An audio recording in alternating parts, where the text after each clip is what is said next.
Welcome back. Secretary of State Antony Blinken and National Security Advisor Jake Sullivan will meet with members of the Chinese Communist Party tomorrow in Alaska, in a first face-to-face meeting since President Biden took office. The CCP has been testing the Biden administration from day one, instituting sanctions on former Secretary of State Mike Pompeo and trade advisor Peter Navarro, among other Trump officials, marching into Hong Kong with new authoritarian rules and bullying its neighbors in the South China Sea. Last week, the CCP held its annual 5-year legislative agenda to reinforce its goals to become the #1 superpower of the world, overtaking the United States. Most people know that I've been sounding the alarm on this communist regime for years now. And now, even the left is joining me. Here's Bill Maher last week. Do you know who doesn't care that there's a stereotype of a Chinese man in a Dr. Seuss book? China. All 1.4 billion of them could give a crouching tiger flying. On a national level, we've been having Infrastructure Week every week since 2009, but we never do anything. Half the country is having a never-ending woke competition deciding whether Mr. Potato Head has a and the other half believes we have to stop the lizard people because they're eating babies. He's partly right, but what Maher fails to say is the why. Why is China appearing to win? How can they put up a skyscraper in 19 days and build their economy so fast? The answer is because the CCP has no moral compass. There is no fairness. There is no equality. There are no property rights. The decision comes down from the hardliner, Xi Jinping, and his communist cronies. If you're the one living in a spot where they want that skyscraper to go, you will be moved, and they will put you where they want, because they're building a skyscraper, and that is the priority.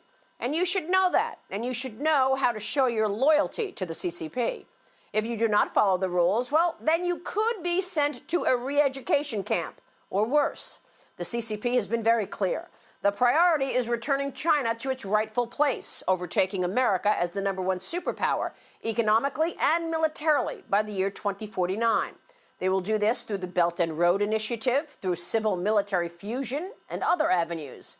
If you are a business operating in China, you will also turn over all documents and data of your customers, should the CCP want it. These are the rules. The party is the priority, not the people. All companies that can be helpful to the military and strengthen the CCP will do as they are told.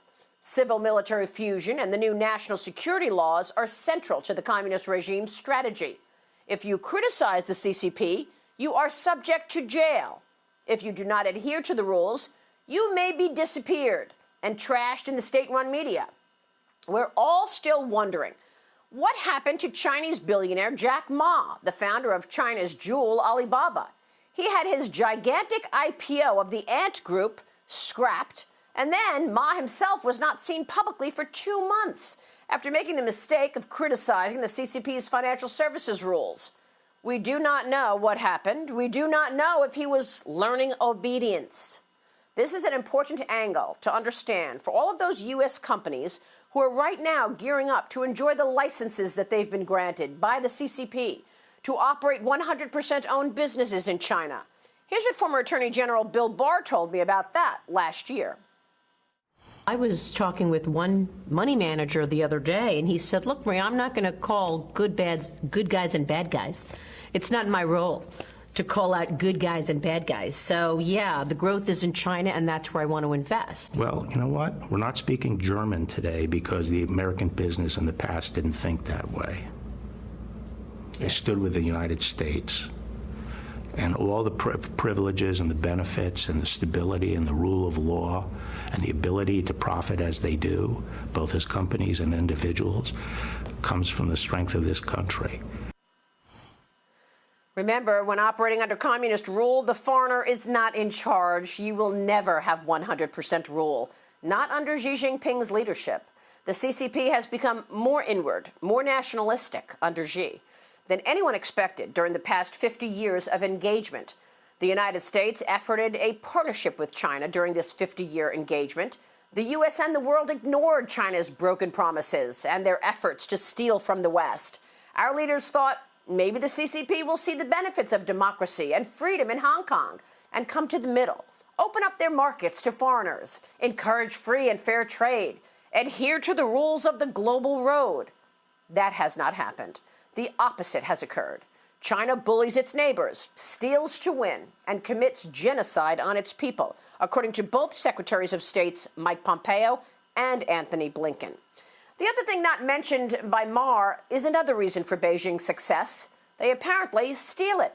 The Trump administration tried hard over a 3-year period to get a trade deal that had teeth, one that included the CCP agreeing to stop the intellectual property theft, which has been costing U.S. companies hundreds of millions of dollars every year, now for decades. But the CCP refused to even admit that they were stealing our trade secrets and IP, despite a countless number of lawsuit settlements in plain sight between U.S. and Chinese companies over IP theft.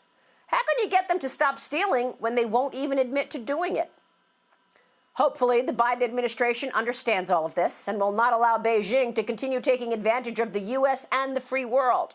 Otherwise, the CCP's strategy of rob, replicate, and replace will continue to worsen. And yes, Bill Maher will be right.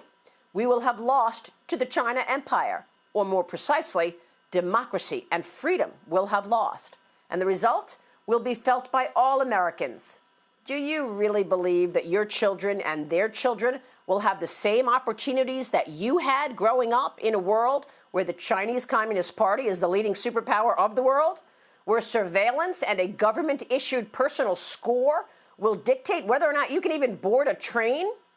This is why the entire free world should want to stop the Chinese Communist Party from winning, from taking over. The sooner corporate America gets the memo, the better. The sooner our largest companies stop putting profits ahead of national security risks, the better. By rolling over and allowing the theft, bullying, and human rights abuses, U.S. companies are giving away our great country. Know this, by investing in those companies tied to the CCP's military, you are funding